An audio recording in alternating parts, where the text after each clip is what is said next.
Hey everybody, it's Lee. If you're a coach or you're looking for a great coach's gift this season, I'm really excited to announce that we've updated our book, How to Win, a step-by-step guide to creating a championship culture for your team for its 10th anniversary. I was really excited when our publisher came to us and asked us to update the book because we've been implementing the strategies within it for over 10 years now, which means we could add in stories, examples, and use cases for you to make sure that it works for your team. So again, the book, How to Win, a step-by-step guide to creating a championship culture for your team by Lee M.J. Elias is available on Amazon.com right now. Get it in time for the holidays. It's a great gift for your coach. I promise you they won't take the title to heart as long as you let them know it's from your favorite podcast, Our Kids Play Hockey, which we're going to get into right now. Happy holidays, everybody.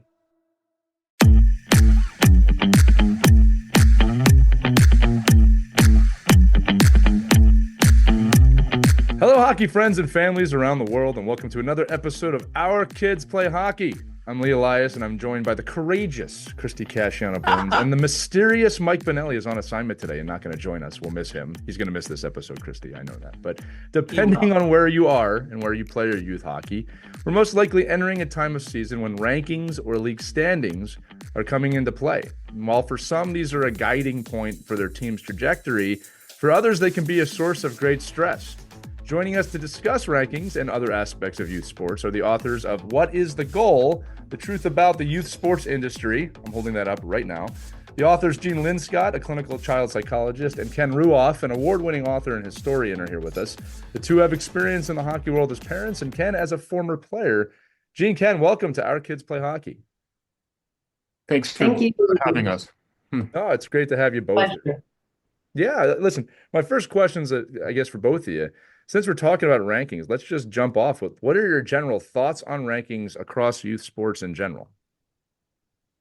Well, for people who uncritically accept the system as it presently stands, rankings no doubt seem a normal and necessary part of the system, unless, of course, the metrics that are being used are not in favor of one's own team. But if we step back for a second and ask ourselves whether we're using the best system, I mean, rankings play thoroughly into the win now philosophy and not the developmental philosophy. So it's really not necessarily that difficult for a coach of a very young team, if he or she is coaching in a large population center, to go out and find a bunch of early developers and, win at when the kids are 10, 11, 12 years old. It means absolutely nothing in the long run, though.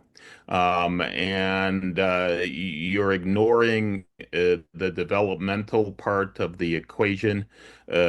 Maybe you're so enthralled with the fact that you're highly ranked that you're not even bothering to teach proper skills. Meanwhile, the late bloomers are perhaps being left around. So for us, the rankings are sort of symbolic of the fact that the system needs a fundamental paradigm shift to return towards development and not, winning at the early ages. We all like winning, but, does it really mean that much to win at the U10 or the U11 level?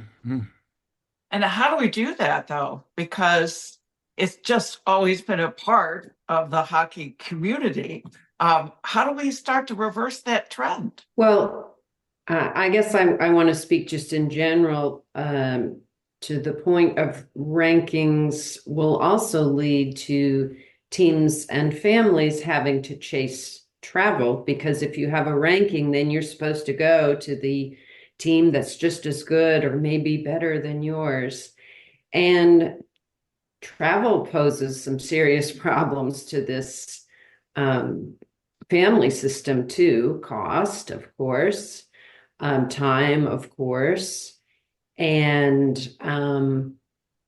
sometimes that can mean too many games with not enough time in between. And then we're talking about leading into the injury problems. So there's a lot of problems associated with ranking. I don't think they're specific to hockey. Other sports do these types of national rankings.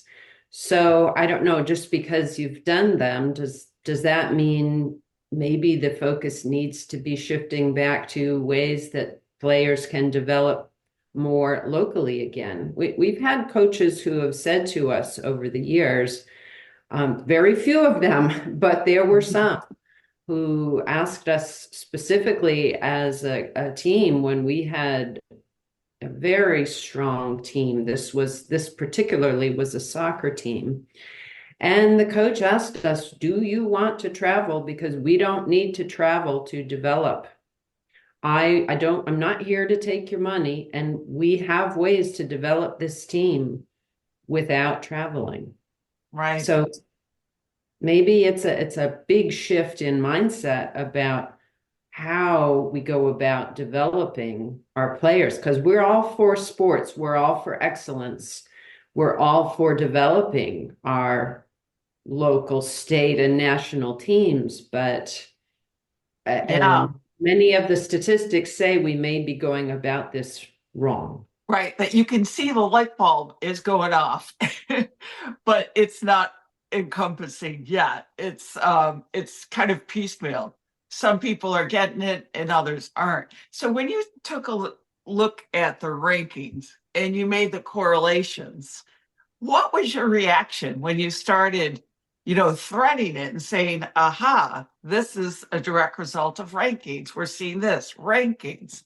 Tell me how you kind of piece that all together. Well, a lot of what's going on in youth sports today, I think it's perhaps best to think of it as what's going on in college migrating down to the youth level. We've been quite familiar with rankings at the college level for many decades now. In fact, every morning we wake up to learn who is ranked number one in college football. At least we do during the fall season. So much about the college system has migrated down to the youth system, including sponsors on uniforms, for heaven's sakes. So if I were to begin to answer your $64,000 question about how change, $64 million question. You go, you're selling yourself short. I had to ask well, it, though. yeah, seriously, considering the amount of money involved, maybe it is the multi-billion-dollar Yeah. question. Perhaps change could quickest come from the national organizations, who could just say we're not doing rankings, and any team that participates in them is not certified as being acceptable for parents to put their kid in. It's also possible because the whole youth sports industry, as it's presently set up with the pay-to-play club teams, is leading to an overuse injury epidemic. So there's also a possibility that the legislatures could step in the same way that they did with concussions. It all started with one law in the state of Washington and then spread to all of the states. Also, we're pretty convinced that this is a real long shot. We're not saying this is on the horizon, but if universities in the US terminated preferential admission for athletics, we think that would fundamentally change the youth sports industry in the US, because it's set up in no small part because a lot of parents are chasing preferential admission, which in some cases includes a scholarship, but in many cases just includes, admission to a highly competitive, elite college or university. So those are three possibilities. There are others. Also, go ahead, Jean.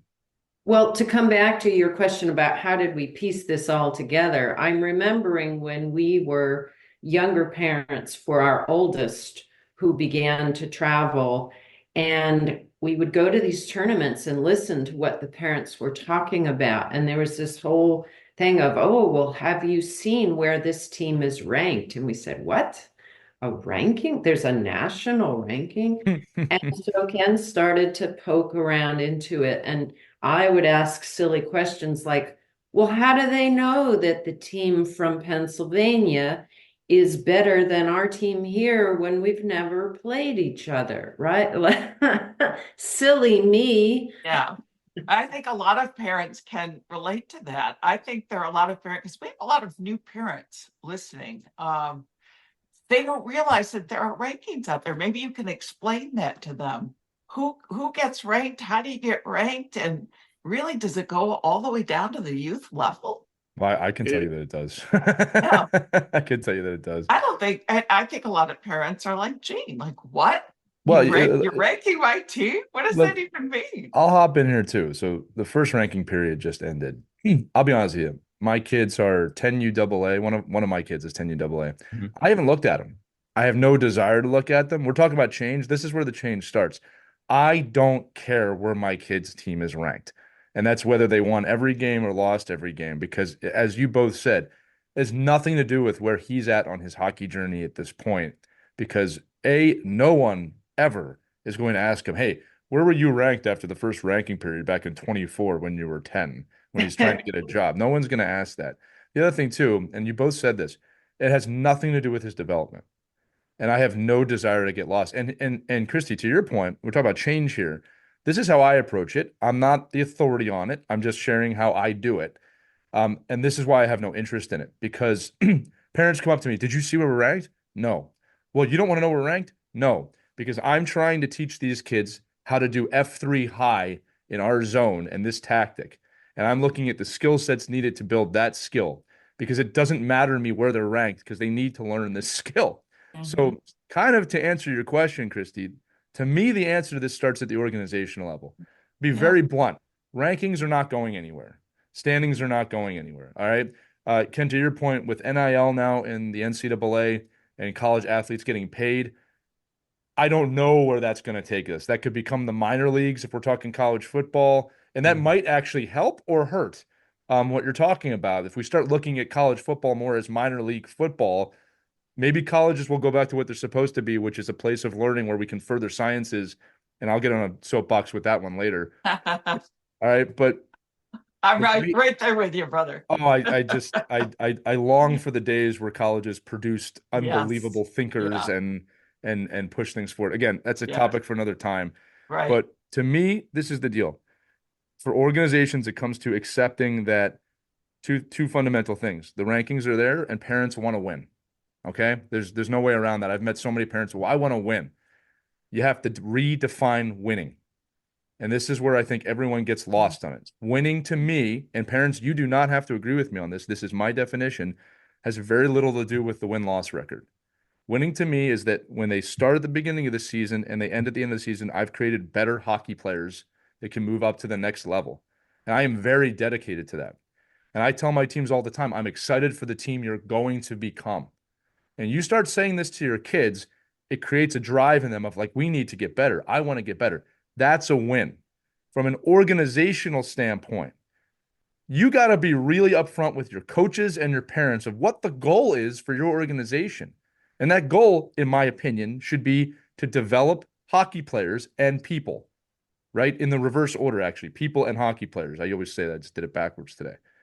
And if any parent has a problem with that, Christy, to your point, Gene, to your point, and you want to travel to 17 different cities this year and spend all that money, maybe we're not the organization for you.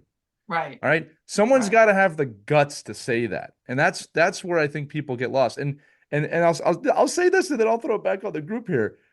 I think that take would be so refreshing to people that you would make more money than almost any organization in the country of just saying, look, we actually care about your kids as people. We're doing mental fitness training. We're doing hockey training. We're going to develop these kids. It costs this much money. Do you know how refreshing that would be for people? Right. Right. And again, if your kid, well, my kid needs to play AAA Elite Showcase hockey in Detroit and then fly down to Florida. Hey, we're not the organization for you. Right. All right. That's where this change has to start. We need to do a better job of redefining winning. We need to educate Right. parents that while I love winning and hate losing, and that's true as a coach, you have to redefine winning. I agree. And this is a good transition because I know, Lee, this is one of your questions I'm going to ask, and I Go love for it. it. I They're our can't wait to questions, hear Christy. this. They're our questions. Yeah. We both share, but this one's yours. I'm going to steal it. It says, what are some of the astonishing or crazy stats that you've come across in youth sports that you think you could share with our listeners right now? Can't wait to hear. Well, the first one that I think is really astonishing to me as someone who has always had sports as part of my family's life as a young kid growing up, as our lives as high school, and Ken as a college athlete. And for our children, sports has always been so important, so much of a joy for us. It was just plain fun, right? As it But should, today, excuse me. as it should be. Yeah, as it should be. But today, what we find, the Aspen Institute has all kinds of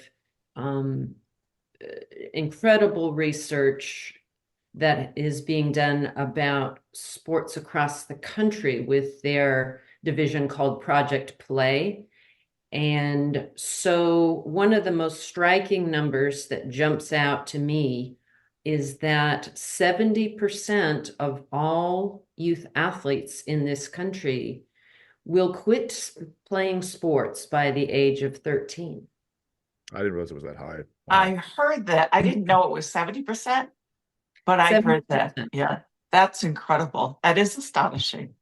And by the age of 13, this is when we need them to be in Right. and engaged and continuing to be loving sports and lifelong physical activity and development, not to mention socially how we keep them engaged and hopefully out of trouble in high school, right? So this is really bad news, but I think it is masked in so many ways by the chatter and the prestige of families saying we're traveling to Florida for the showcase, and we just drove past the 60-acre or how many rink hockey complex, 60-acre hockey field complex. Look at all these games that are happening. But the question is who is not playing? Right. The Right. numbers are huge. Mm-hmm.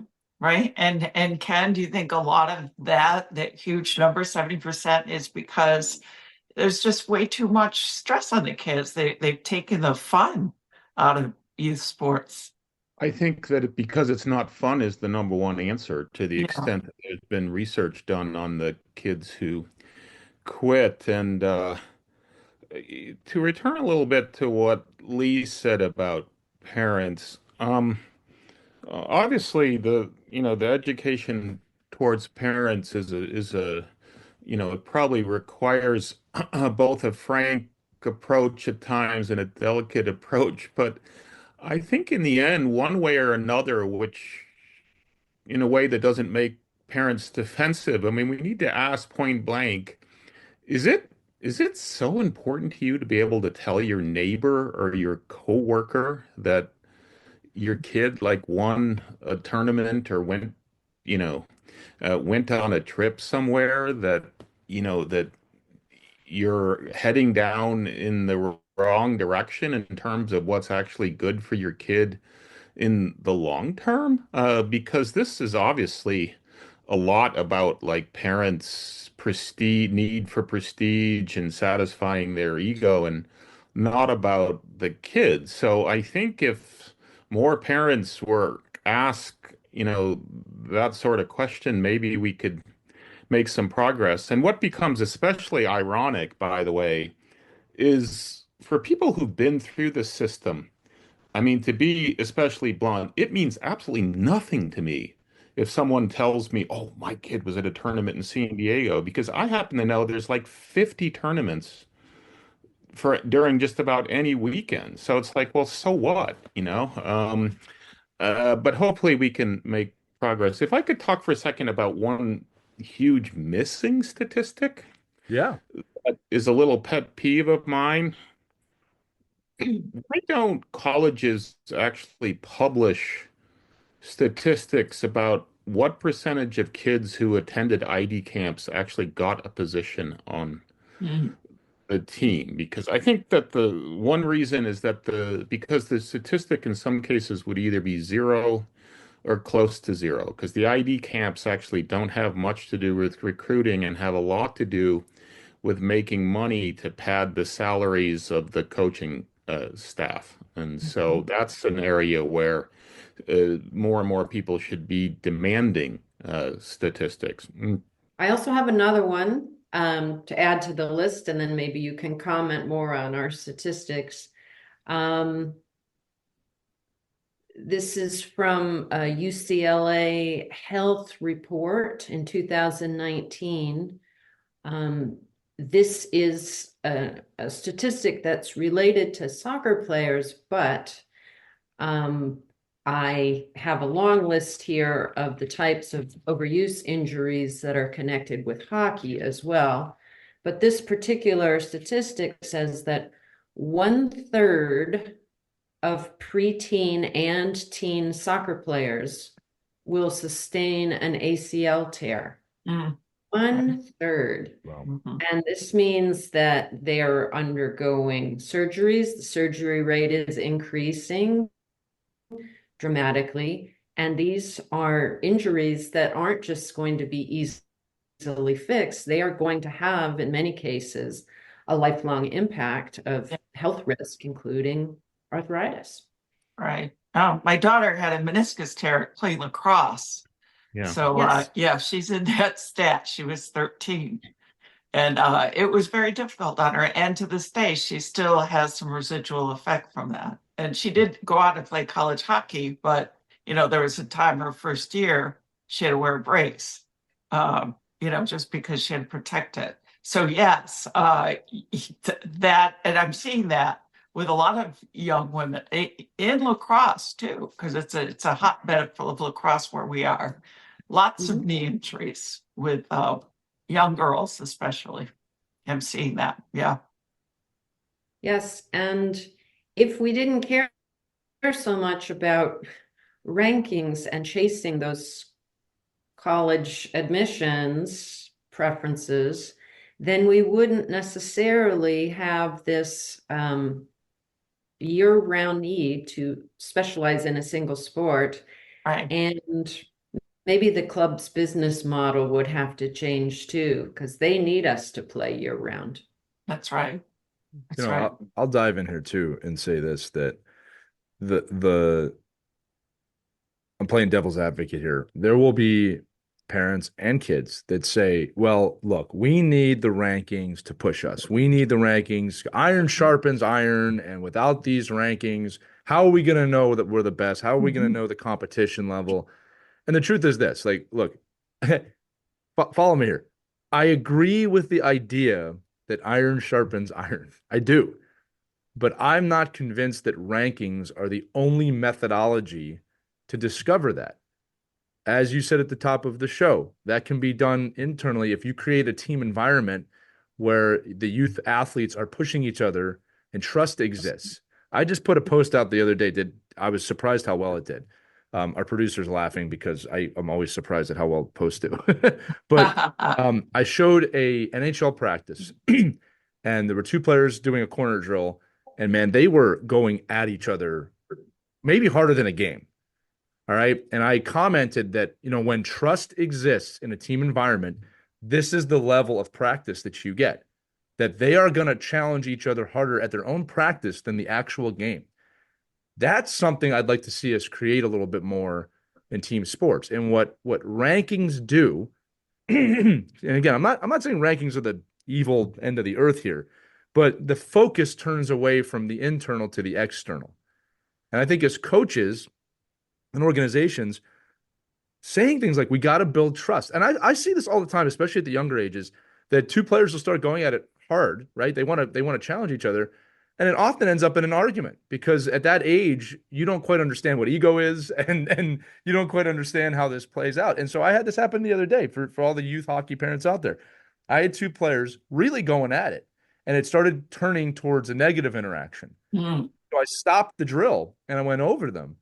And I said, I love that you're competing so hard, but you can't get hurt mentally that you're trying to beat each other. You need to see this as a great thing. And I want you to challenge each other, but the right way. That message completely changed the polarity of how they were approaching the practice. And they understood of, I need to challenge my teammate. Now, I'm not saying that's going to happen everywhere. Every kid is different. There's different situations. But just that comment, it kind of clicked for them in that moment of, oh, well, this isn't a bad thing, right?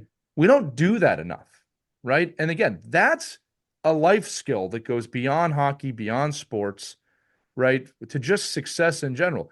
In my office, I want that in my office. I want people to challenge me to be a better podcast host, writer, hockey coach, whatever it is. I look for those things.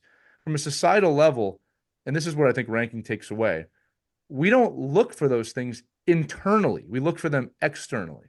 Even in pro sports as a fan, if your team is not ranked high, I mean, think about, oh, that team sucks. That team sucks. They're like some of the best athletes on the planet, and they're just not winning. They suck. Like, we're so brainwashed into this kind of mentality. So I think a lot of it just comes to parents and organizations, again, flipping the polarity a little bit. And I do believe, to the organizational leaders listening today, I do believe if you do that, you'll actually have a positive result. There's a lot of fear. Maybe we can turn the conversation here. There's a lot of fear with rankings that if we don't rank high, people won't come to our program. Look, there probably is some truth in that, depending on who you are, but it doesn't have to be that way. And like it's like I always say to my kids, like, well, how many teams win a championship? One. Yeah, it's really hard to do. Mm-hmm. It's not for everybody, right? So yeah, I'm on a soapbox again here. I apologize. Yeah. I'll throw it back to you guys. Yeah. I think that the rankings are, of course, connected to the tournament circuit, and this whole system has, interestingly enough, turned much of the focus away from practices towards endless games. Yeah, it's another problem.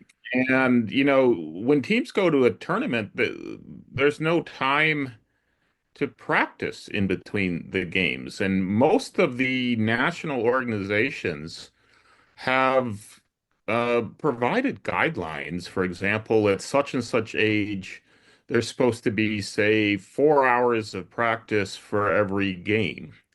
And it would be a good thing if more of the youth clubs actually followed this, because there's no way you can follow that if you're at a tournament. There's basically no practice time.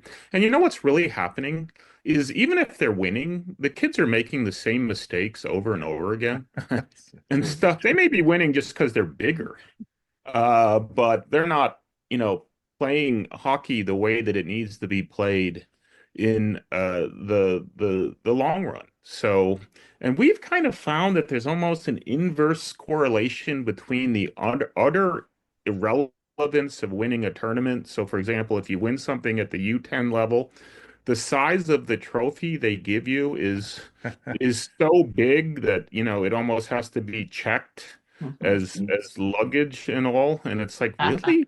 Are you 10 tournament? But Ken, that's Although fun. I gotta It's tell fun. you, Yeah, it's tournaments fun. can be fun. I'm gonna go back to the year that my son and daughter were playing youth hockey, and we were on a great house league, and they saved the big tournament for the end of the season. It was in Lake Placid.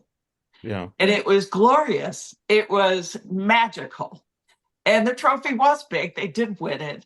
And my daughter actually had the game-winning score on the 1980 rink. Sure.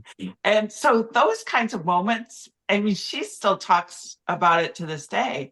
I think a healthy dose of tournaments at the end of the season for the kids, that's like a huge treat. So you can balance, I think, a season reasonably. You might want to do a Christmas tournament, a Thanksgiving tournament, and then an end of the season tournament. But you're right, to put those kids on the road constantly, traveling to Chicago, traveling up to Toronto every weekend for tournaments, you're right, it takes away from the development. Well, But I'll jump in here too, Christy. Like this is where we Yes. wish Mike was here today. Mike will tell you that in other countries, this is not done this way, right? Right. Practices take precedence over games for very good reason, and you're seeing Yeah. on the professional, especially in hockey scales, that it does tip because of that. The other thing too is that um, when you look at tournaments, especially ranked tournaments, the what Mike would say, and he's 100% right, is that the vast majority of hockey players are not in that top 5% of players, right? Now, if you're there and you know you're there, great, right? You're probably on a training plan with USA Hockey or some high level elite hockey that's developing you the right way. The problem is of that other 90%, 70% think they're at that level. Right. Right. And be honest with you, in hockey, we don't do a great job of telling those families in the right way, you're not at that level, but we can get you there, or we can work towards you getting there. Right. That conversation's not happening because we know, and Mike always says it, right, Christy? Well, not my kid, it's everybody else's kid. It's not my kid. Right. So that's part of it too. So I think the way tournaments are developed, I mean, look, at the youth levels, like going to Lake Placid is a special time because of the Right. stories, the families. Yeah. You can go to those tournaments, not win a game and have a wonderful time, right? Exactly. But to put a 10-year-old or a 12-year-old in a ranked tournament and say that if we don't win this tournament, it's going to Right. affect our club. Yeah. And we have to do this because first off, Because our rankings are on the line. yeah, you can't put that on a 12-year-old or a 10-year-old. Exactly. All right. Like I don't even like state assessments at school to see where the school ranks. Like the Right. pressure that they put on the kids for that. You can see it. Kids come home with massive anxiety. Like, well, I got to take this state test to see where we rank. That's like, this is for funding for the school. Right. And it's a speaking similar about thing. funding, Yeah. Gene and Ken, I'm sure you can speak to this. It is a great selling tool for Mhm. these, organizations to say, look at our rankings. And if you build your rankings, they will come. Unfortunately, they don't Yeah, want to get into. I mean, I actually played hockey as a kid. We weren't far actually. We were in Ithaca, New York. Oh, So very good. I love so, Ithaca. It's yeah, gorgeous. also very much hockey and lacrosse Yes. country. Yeah. And we used to go to the Hershey tournament, but Yes. we did drive there. And to the extent I recall, the parents had selected, budget hotels, and it was a big once a year type thing. My criticism of the tournament is more of the tournament circuit, where Yeah. especially if you're here in Oregon, if you're going to a tournament, you're flying there. So Wow. we are talking major, major expense, which immediately excludes all sorts of families from even thinking 100%. about participating. And it can be relentless. Mm. Oh, that they're going eventually to 15 tournaments a year that they fly to. And so I don't have a problem with the occasional, tournament, but the tournament circuit where they do a tournament one week and then they do another one the next weekend before they've even had time to practice. And Right. so not only is there an overuse issue, but I really question exactly. I mean, they may be good, but are they getting any better? Because Yeah. games are typically not the best laboratory for getting better unless you've been prepped during practice that, try this new skill or this new tactic. Well, And if there hasn't been any time to introduce that, they're just doing the same thing they did last weekend. Sure. They're not growing. They're not developing. You're right. well, and the other carrot that they dangle with those tournaments is exposure. You're going to get exposure, Yeah. look again. I don't want to poo-poo on these things completely. I do think that there is a place for some of these events and some of these rankings, and I want to make sure the audience understands that. Like, I'm not sitting here saying I wish they would do away with the entire ranking system completely. I just think I wish we would rethink it. Exposure. It's 2024 when we're recording this, and we're recording it on Zoom. If someone wants to watch you play, they can watch you play, whether it's in person or not. You don't have to travel to 17 different states for exposure nowadays. If anything, if you're that good, they'll come to you. That's the other side of it. Unfortunately, parents, if they're not traveling to see you, you might need to question of where are you at? Mhm. So I think that again, we got to rethink the wins. And when it comes to development, yeah, listen, you do need games to develop in some way, but man, that practice session of understanding, learning the systems, I can tell you right now at the pro level and the high level hockey level, there's a problem with creativity and people understanding the game beyond basic kind of go here, go there movements, right? And we're seeing that. And I think that the next wave of hockey players that quote unquote makes it will separate themselves with that level of creativity. And it's because Ken and Gene, they're practicing or they're being put into environments at practice where they can be creative. I tell my kids all the time, as a coach, I will give you a parameter in the game or in the practice that I want you to achieve, and it's up to you to be creative to achieve that. Mhm. And what I see more often than not is coaches, I say, call them play by play. Okay, I want you to go here. I want you to go there. I want you to do this. And then I want you to do that. And we'll get a goal. Well, what the Right. hell have you just done? Like Yeah. the kid, first off, they're going to do exactly what you said. And they might get very good at doing what you said. But in a game, when I throw in a little change, you don't have the creativity built up to counter that change. That's a problem. So again, I'm going off in a obviously passionate topic. You know what I Um, want to get into, Lee, and yeah, maybe go for Gene, it. you can lead us off, is your book. Yeah, I was Tell just us about to do. I'm more going to hold it about up on it, screen why you here. decided to write it. There we go. Yeah. What is the goal? Well, What and motivated you to write it? And what else can yeah, parents learn from picking up a copy of your book?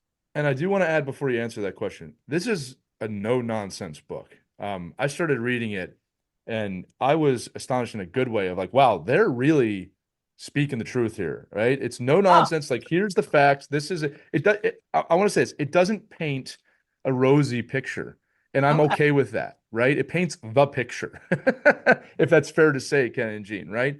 Like I think sometimes we look for books of like make me feel good about my decisions. And I think Right, this book's like, listen, we're going to make you think about your decisions. That's right. fair to say. Validate my craziness. We don't do it here, right? Yeah. Yeah. All Yeah, right. So, So, Gene, tell us more.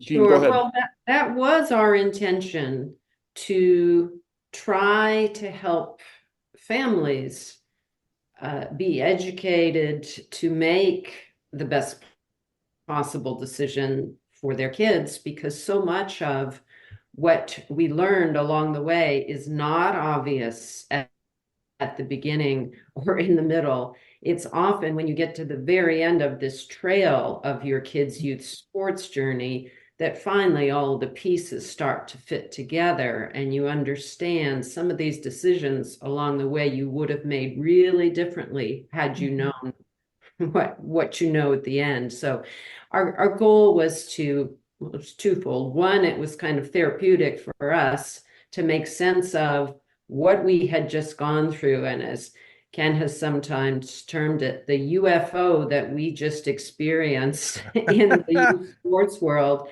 that Mhm. was so different from only a generation ago. And it's not always obvious what's going on. Right. There are reasons for it not to be so obvious, in large part because this is a multi-billion-dollar industry that serves to make a lot of money from its existing business model. So we wrote it to help the parents behind us. We felt it was a responsibility to share what we learned and to help others along the way. We wrote it for our own purposes to make sense of, and we spent so many hours as a couple talking about youth sports in incredibly busy lives and trying to do our best to navigate this, that we finally said, well, I think we have a book and let's write it together. So that's how it came about. Um, Add 30 seconds. I've made some critical comments so far in the podcast, but let me just step back and stress that Gene and I couldn't be more pro youth sports. It's Oh not yeah, like for sure. against youth Yeah. sports. I think that comes through quickly in the book. And sports tend to be neutral, like a lot of things. Okay, they can be really good or they can be not so good, depending on how you go about it. And we have some issues with what money, okay? The fact that there's so much money involved in youth sports and to be, so much profit to be achieved off of 10-year-olds that we think that the system has gone, Right. has gotten off balance. Yeah, and And I'll follow that up real and quick by just saying too that yeah, I think it's very clear that you're pro sports. The way I looked at this book was you're asking the questions that are needed to be asked to ensure that youth sports returns or moves forward to the benefit that it should be having on our society, and that it's becoming big business. And I think that with and like we have a great audience, and I love them very much.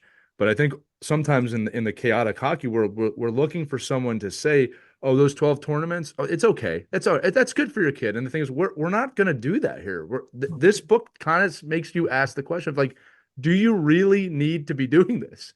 Mhm. And sometimes the hard questions are the great questions, right? And I think a lot of them appear in this book. But yeah, I wanted to back you up. In no way is this like we need to end youth sports. It's No. horrible, and like that's and if I gave that impression at all in this show, I that was not my intention. Right. And I think parents working with coaches, you can come to that um, a common ground. I can remember my son's coach in the beginning of the season. He said, "Look, we can be a tournament team, or we can pick a few tournaments, and we can be a locally, in a house league. What do you parents want to do?" And fortunately, they were all rational parents. Everyone said, "You know what? We don't want to be on the road every weekend. We want to be maybe an hour away on a What do you want a Saturday or life, Christie? You want to have Sunday." a life outside of this? Are you crazy? And, I gotta be honest with you. We picked a couple of tournaments that, one was Toronto, one was down in Ithaca, Sure. and but close within 2 hours. What a great year! What a great season! We weren't all tired out. The kids, there were no injuries that year. The kids were bonded like you wouldn't believe. I It was believe a that. fantastic year, and we weren't all stressed out, and it was affordable. We still had money. Can you believe this? We had money in our budgets at the end of the season that we could actually throw a big party for the kids and have a lot of fun. So I think if you unite and you all come to this conclusion, like, what do we want for kids? We want our kids to develop. We want them to get to the next level, you know, successfully and have fun. I think you can all come to that and get the book because that'll help convince you that there's strength in numbers if you all come together and figure out what is the goal. What is the goal? It's a great question to ask. What a segue to be holding the book up right I'm in front of telling you. thank you. That's so well said. It's so well said. The parents can work together. Yeah. No, it takes a village. It takes a village, and again, I think even sometimes when parents get lost on the win-loss Right, column, right. it's okay to go up to them and say, "Hey, listen, we're learning."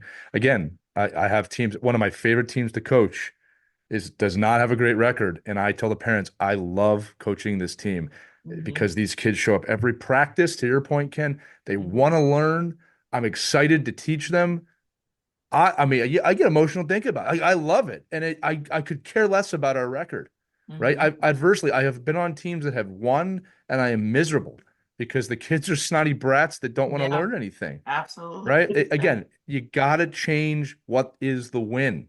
Right. I have And one more I question think here. we should get in the red flags question Yeah, before I we was let them just go. about to dive in. You want me to do it, Yeah, Christy, or do you want to do so it? let's get some takeaways for Yeah. parents. What are some of the red flags when they're looking at organizations to, stay away from the money grabs? Well, I have to start by saying that every time we started a new season, this was normally soccer, although it was true for other sports as well.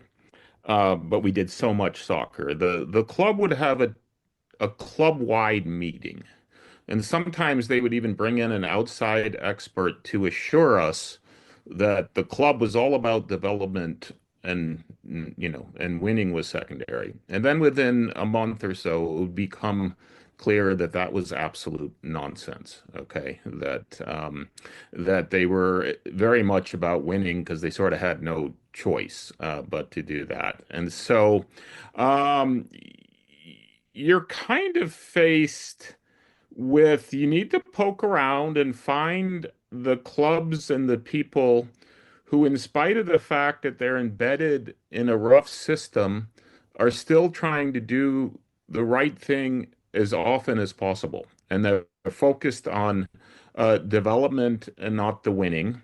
And the parents need to recognize some red flags with themselves. They need to rethink the sort of questions they ask of coaches and of club directors. Okay. You know, there is a time to go to a club director if there are genuine problems with a coach, but that problem is not your kid's playing time. Okay.